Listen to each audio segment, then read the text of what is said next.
Hello and welcome to another evening at Sex Talk with Natasha. This is Natasha Helfer Parker and it's 10 o'clock p.m. Wednesday night, Central Time Zone, which is when we typically have these events. Last week was 4th of July on Wednesday night, so we had it on Friday night instead, but we're back on schedule. So happy for you to join us on, I think, what is a really important topic. So we're going to be discussing the benefits possibly of erotic materials, sexually explicit materials, aka pornography, which is what most people like to call it. And we're going to offer some kind of ideas around that, and also some disclosures, because I don't by any means want to imply that everybody should enjoy pornography or everybody should want pornography as part of their life. But for people who do, or find it useful in one way or another, we're going to have a bit of a discussion about that. So just a few things to just remind you, for those of you who are subscribers, that I hope you're enjoying the content. We've got a lot of stuff going almost daily. Something is posted on Sex Talk. There's been actually quite a bit more communication on the community page. So more and more people are starting to engage as far as interacting with each other and talking about different kinds of things about our sexuality. And remember too that my big push here is seeing your sexual education and your sexual journey as an ongoing process. So that one of the big things that we're trying to do here is not have it be oh, I'm going to figure out my sexuality in a weekend or at one workshop or one thing. I mean, all of those things can be very helpful and part of your journey, but usually shifting our sexuality from sex negative perspectives to sex positive perspectives takes time, takes practice, takes ongoing education. And most of us did not receive comprehensive sexual education, especially as adults. And so that's what we're trying to offer here. So without further ado, I will turn it over to the producer of the show, which is Ashley Piccini, and she'll get us going. Yeah, thank you. Welcome, everybody. We're excited to be back as always. And for anybody that's joining, we like to do a little bit of a rundown of what the episode entails. So it's an hour-long program. And so the first 15-20 minutes, Natasha's going to give us a little bit of education on the topic. And then after that, we're going to bring our guest on. And we have a great guest tonight. And then, and she'll be on for about 20 minutes or so. And then we like to leave the last 15-20 minutes or so open to guests, to audience questions. We want this to be a great resource for everybody, so please go ahead and send us your questions. You can, we're on all the social media. If you're on Facebook right now, go ahead and shoot us a message. You can go to the Facebook page, Sex Talk with Natasha. We have email, which is sextalkwithnatasha@gmail.com. We're on Twitter, we're on Instagram, we're everywhere. So go ahead and reach out to us. Let us know what your questions are. For those that are on Facebook, the first half an hour is going to be free for you all. But then we have the entire episode over on Patreon, and that's where you can become a subscriber. We have a ton of different resources at a ton of different levels so that it can fit all of your guys' budgets. But we want to make sure we give you guys what you guys are looking for. Like Natasha said, this is definitely something that you guys have to make a decision to do. It's an intentional decision, just like if you want to be healthy, you have to make the decisions to eat healthy and exercise and all that stuff. So that's kind of how we see this. So we want to make sure that we give you all the tools that you need. So go ahead and head over to patreon.com/sextalkwithnatasha. You can sign up there. And the last thing I wanted to mention is if anybody does want to see Natasha professionally, you can check her out at her online practice. It's called Symmetry Solutions, and you can find that at symmetrysouls.com. Now I'll turn it back over to Natasha. Okay, great. I muted it because my dog is barking outside, which is super great timing. So, yeah, and for those of you who are interested in seeing me present, I'll actually be talking about sexuality at a presentation called Sunstone Symposium in Utah and Salt Lake City at the end of July. You can always hit my overall website, which is natashaparker.org as well, if you want more information about where you might find me presenting or things of that nature. So, okay.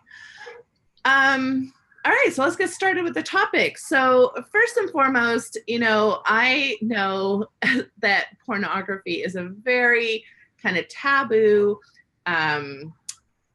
sensitive topic for a lot of different reasons. And we could probably spend several days just talking about all of the different ways that pornography has maybe affected people or come into their lives, either consensually or non-consensually, or in pressured ways or non-pressured ways. And so I get it that right from the start, it's a complex topic. And today we're going to be talking about one sliver of that. So by no means is this supposed to be an all-encompassing or comprehensive discussion on the many complexities that come with erotic materials that include adults. I'm going to start off with my number one thought, which is the term pornography, and actually why I don't like to use it is because it's derived from the Greek terms, first porne, which is the translation for that is prostitute, and graphen, to write. So initially this word was used to just depict the stories either through art or literature of prostitutes and prostitutional life. I don't even know if that's a word, but as usual, I make up words. So deal with that, I guess.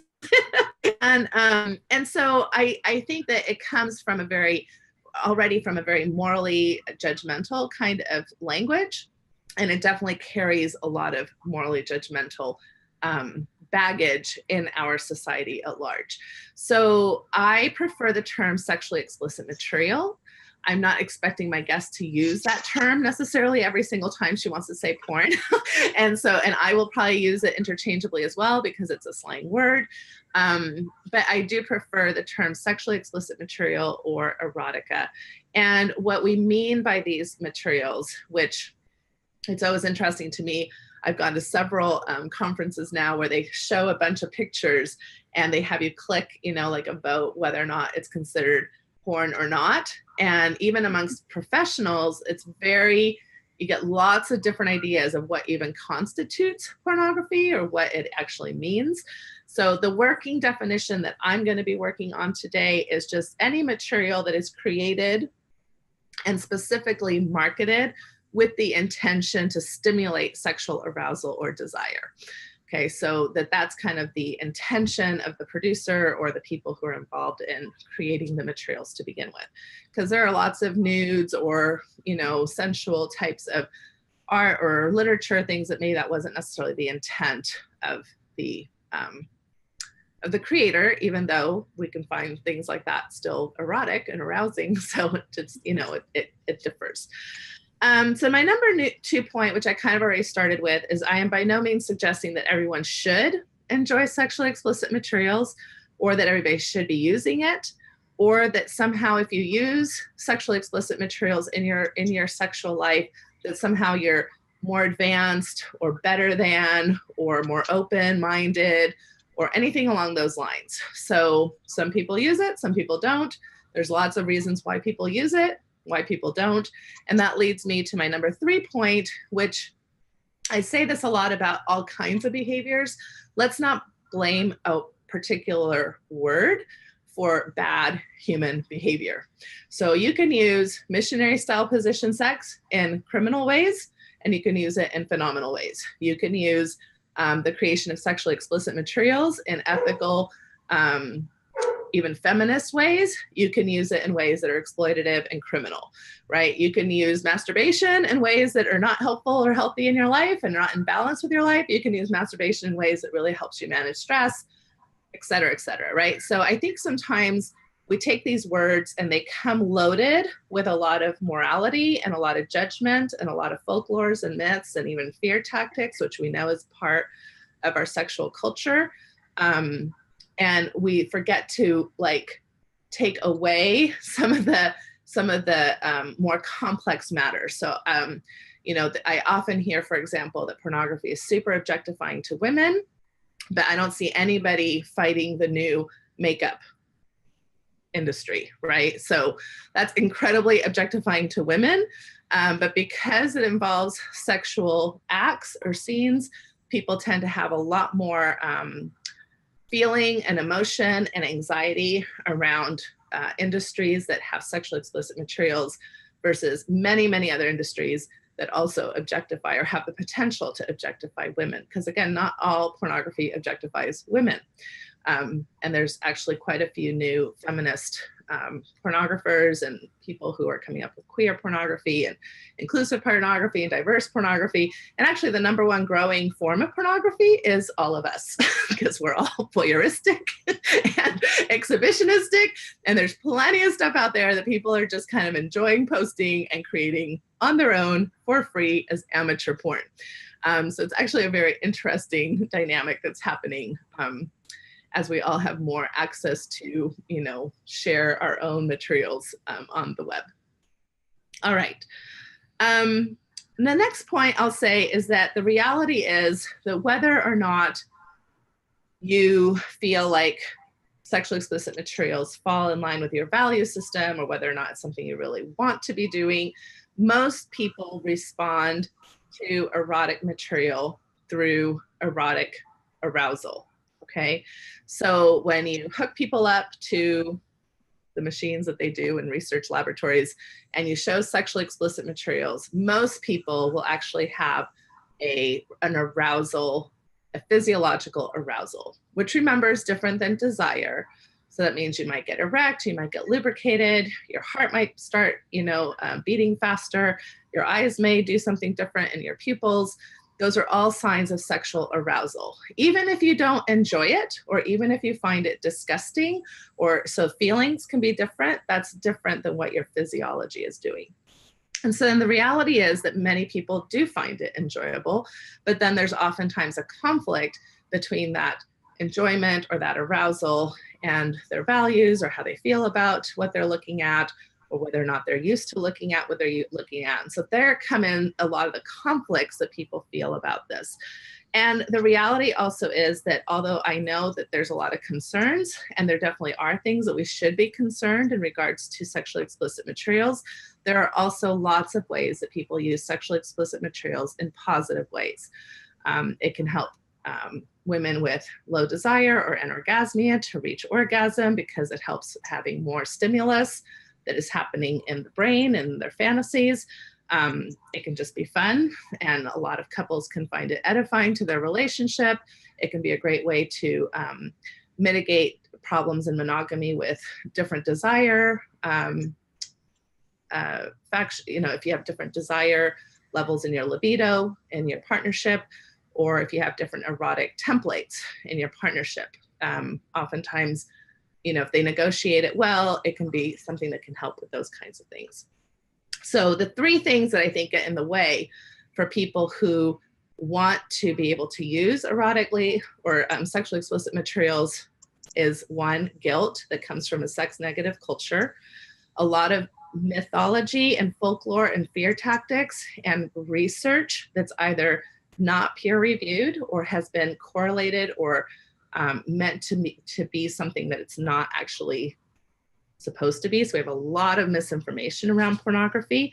And 3, the concern of watching something that's been ethically made. So how do I know, for example, if I'm watching something, that the people I'm watching aren't being exploited, right? Or that people are consensual in the work that they're doing and not being taken advantage of. So I think those are 3 main reasons that I've seen anyway that get in the way of people being able to enjoy sexually explicit materials, even when they know that it's pleasurable and that it could possibly be beneficial for them. So the last point I want to make is just some questions that I want to leave you with, just kind of in general, to ask yourself if you find yourself in the position where this is something that you might want to explore further. So 1 is just to be thinking, why do I enjoy this type of material? What does it do for me? Is it a stress reliever? Is it a stimulus that helps me feel more aroused? Is it something that plays into my fantasies and that I can, be playful and creative with my partner or partners, etc.? Is it something I learn from? Now, again, pornography is not usually sexual education. At the same time, we do learn from watching other people do things. And so there's kind of an interesting correlate between those 2 things that I can talk about later. Another question to be asking yourself is what benefits or costs come with this behavior in my particular life and situation, given my values, given my relationship, given how I've managed this type of, behavior in the past, whether or not there's, betrayal or issues of trust in regards to watching these types of materials within a marriage, etc. So what benefits and or costs are associated with this for me? How does this fit into the construct of my values? A lot of times people are shifting in their values or changing some of their values. We know through just a lot of the recent research that a lot of people are moving kind of away from traditional Orthodox religious communities, either into non-religious communities or more Unitarian or open or liberal communities that are still religious. And so in that context, a lot of people are also shifting their identity and shifting values around all kinds of things, not just sexuality, but sexuality is one of those things. And that's why here at Sex Talk with Natasha, we focus a lot on sexual shame, because we all kind of come from a lot of messages that whether or not we're shifting in our belief system, many of us are trying to shift into more sex positive spaces.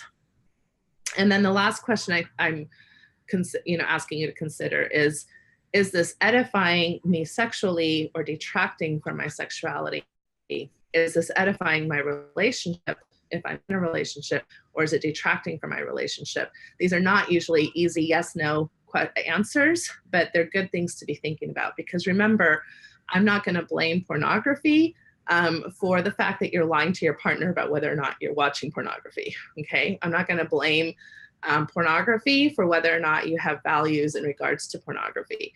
I'm not going to blame pornography for the reality that maybe you are spending, a lot of time, with pornography versus maybe going out with your friends or dating because you've got a social anxiety issue, right? So I'm going to blame anxiety for that. You're using pornography to deal with your anxiety. But again, that's not pornography's fault. And most people don't necessarily say you're addicted to knitting or reading or all the other ways that people avoid social encounters. So that is kind of the beginning of this conversation. And I would love to welcome Cherry to the show. So Ashley, do you want to introduce Cherry for us? Yeah, sorry, I wouldn't unmute. Yes, Cherry, welcome. Hi, thank you. She's been here the whole time, just waiting to come on.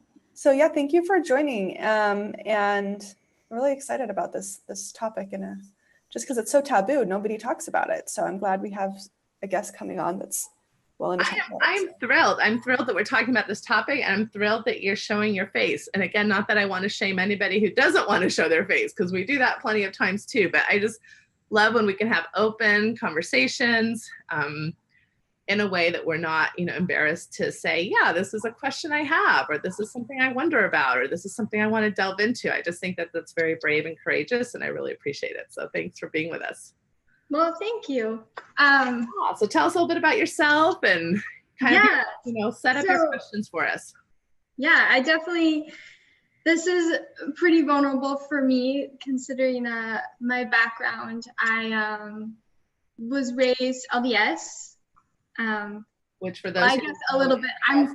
It's Mormonism, yes. Yeah, Mormonism, yeah. And anyway, sorry. Yeah, and I just, one of the main reasons I've recently decided I need to separate myself from that was just seeing how it was affecting my sexuality. And I think one of the best ways to combat shame is to try to not be ashamed, right? I don't know. Yeah. So sure, just go do that, Cherry. Just figure that out. Here I am. Who knows? Yeah. So I don't even know where to start. Just your whole intro. I feel like it. Yeah. Tell me, are you married? Are you single? Are you in a significant relationship?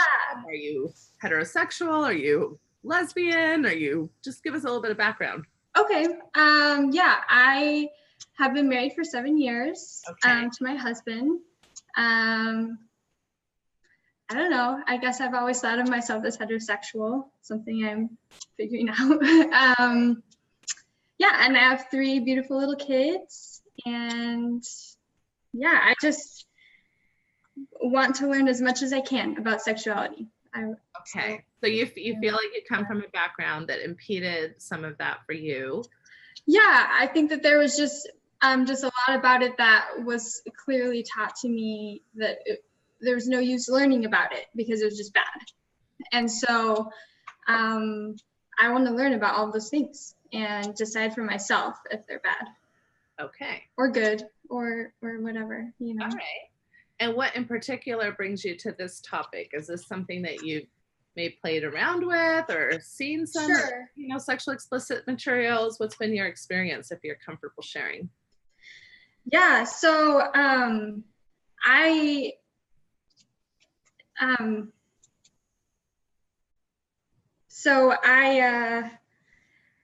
struggled with just having orgasms my entire marriage, and at one point I just kind of felt brave enough to try looking at sexually explicit materials, and fully expecting there to become like an evil presence in my life and personage, and to just kind of like have it be this terrible thing for me, and it ended up being a wonderful thing for me. That I, like you were talking about before, actually, it just kind of awakened a sense of like fantasy and maybe even like sexual self-awareness or just like openness that I had never had before. And so that's shocking to me. That's why I'm here. I'm just, yeah, I feel like. Because what were you told would happen instead? It would ruin my marriage. It would damage me sexually, you know, that it would be damaging to my soul, to my idea about myself, you know, that, I mean, those are all ideas I got from religion, but even just from like feminism or society, that like I would feel worse about myself, you know, and just kind of the opposite has happened for me. So. All right. So how are you dealing with that reality? I'm trying to learn as much as I can about it, I guess. Okay. And what's it, do you find yourself like once you decided, you know, wow, like I'm having a different experience here than maybe I was told I would have. Mm-hmm. And, you know, and answering one of those questions that I asked, is this beneficial? Is this edifying? Sure. It sounds like you're saying, yes, it is helping me have better sex with my husband, being more orgasmic, even from a self-awareness perspective. So it's helping me individually as well. Sure. What now, was that it? Is it like, okay, I'm good to go and I'm just gonna go do this because it's a good thing? Or are there things that you feel still stand in the way or questions you have about it? Yes, absolutely. So one question I have is I feel like as I've been trying to learn about pornography, even when I seek out like resources from like professionals who seem very like positive about it, it's very like male centric, like, oh, this is very normal for men. They really, you know, thrive on visual stimuli or something. And so in some ways I viewed it for myself as like a crutch, that like maybe I need it because something was wrong with me sexually and it's fixing that. And it's something I should be trying to eventually stop. Like it's like sexual junk food and I should just eat my vegetables, you know? So I don't know. The great thing about sex is that you burn calories no matter how you do it. Yes. Unlike broccoli and donuts, which have a very different caloric density and nutritional value. So that's a really interesting thing. I mean, you've said several things. So the male-centric idea, I'll give you some thoughts about why that probably is the case. What we have done in our culture is we've created males to be sexual perverts, monsters, and Disasterville, right? Like they're just, all they want is sex. All they can do is think about sex. And what we've done then is we've taken that, we've pathologized it, right? So that when we talk about sex addicts and all these ways that we shame men about their sexuality, we usually, first of all, stereotype and sweep them all with the wide brush that they're always the higher libido partner, they're always interested in sex, and that's all they're thinking about. And then on top of it, they have a hard time controlling it.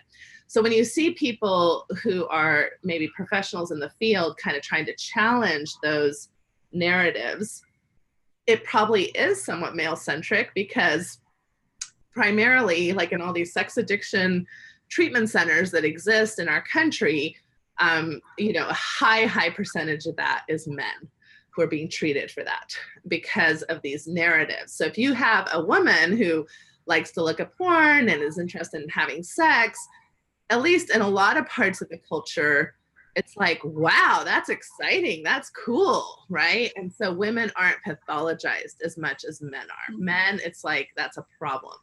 Now, coming from a religiously conservative culture, there's this other effect that happens that I think what you're talking about is when we assume that only men are the sexual creatures, we ignore that women are sexual creatures, right? And so if all you're hearing or seeing is, oh, men, and you happen to be somebody who's either interested or has high libido as a woman or interested in sexually explicit materials, then it almost adds like this deeper layer. Like, men are being shamed already, but women are being like double shamed because men are supposed to have this problem.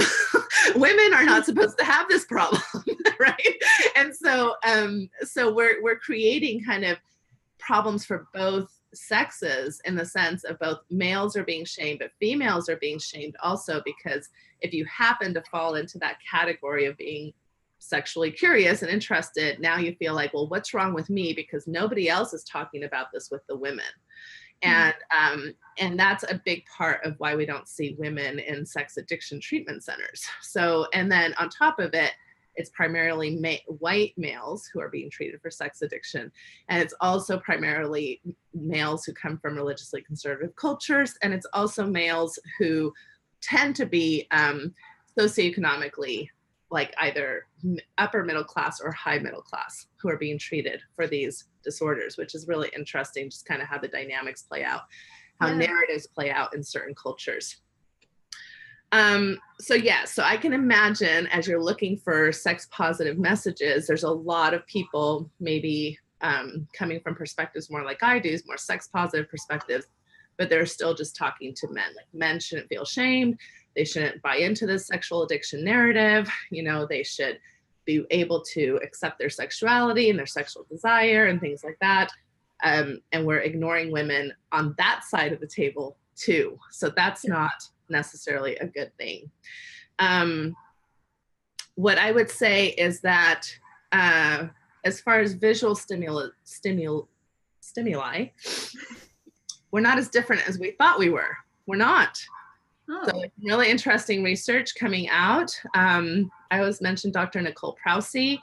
She's doing some really fascinating research. And when you hook up women and you hook up men to visual stimuli, both men and women respond to it. And the differences aren't necessarily as large or as significant as oftentimes we think. You know, the whole Mars, you know, men are from Mars and women are from Venus. We're so different.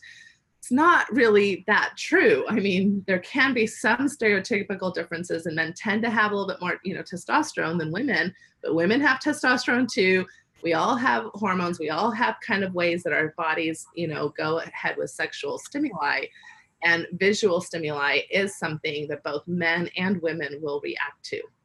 Of course, we've been taught environmentally to reject that type of stimuli, especially as women, right? So it's like, that's not supposed to be arousing. That's not supposed to be okay. That's perverse. That's for men. So if you grow up in that type of culture where you're hearing those kinds of things, you're kind of being taught how to respond to that stimuli, even if your body is sensing some type of arousal. Whereas men are being taught from a very early age, you are supposed to, you know, be attracted to this. This is going to be your downfall if you don't watch it.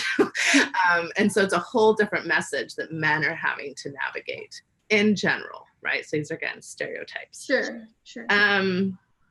Yeah. So does that hit some of the points that you were talking about? Yeah, that was all really helpful information for sure. Yeah, that's a different way of looking at it for sure. Oh, I know what I want to hit your should. How we should have sex. Okay. So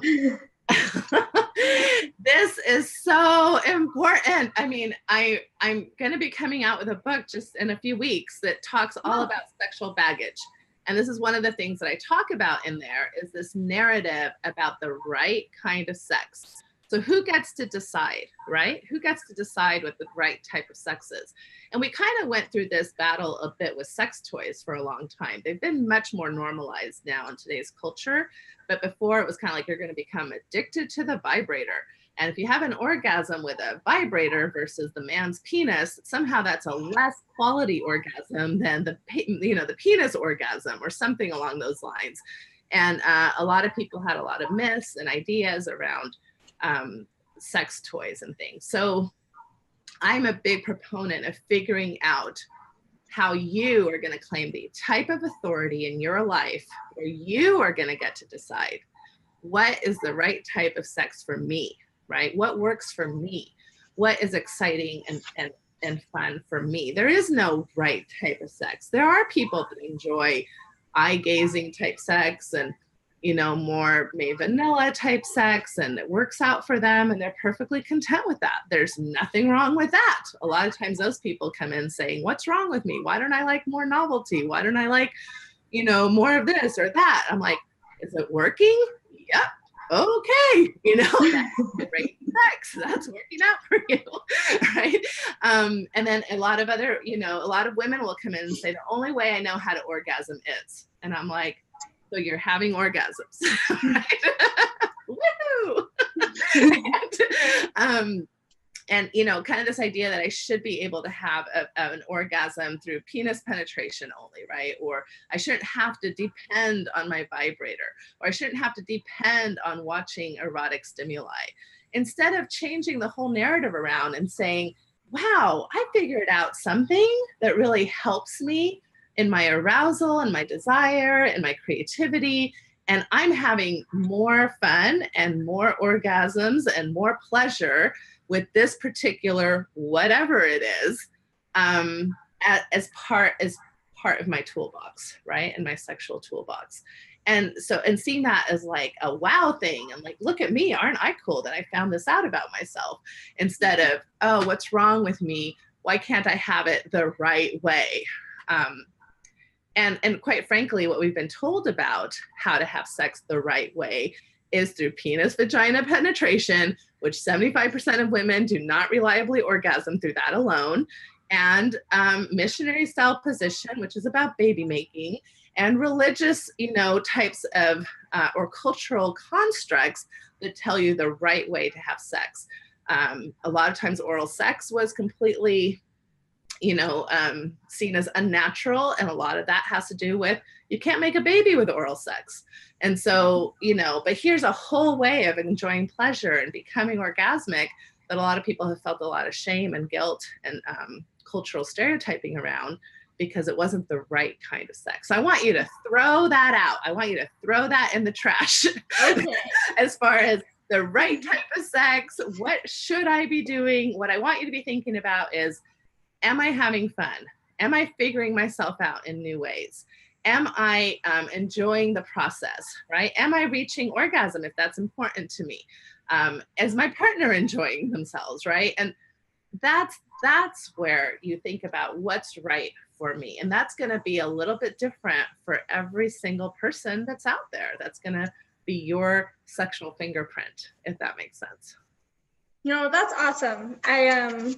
As I was writing notes and like trying to prepare for this, I just like took a second and looked at what I had written, and in the margins I just wrote, geez, Cherry, like how many different ways can you ask Natasha to validate like, your porn usage? And anyway, and so that answer is really helpful to me, that I should validate myself if I want validation. Yeah.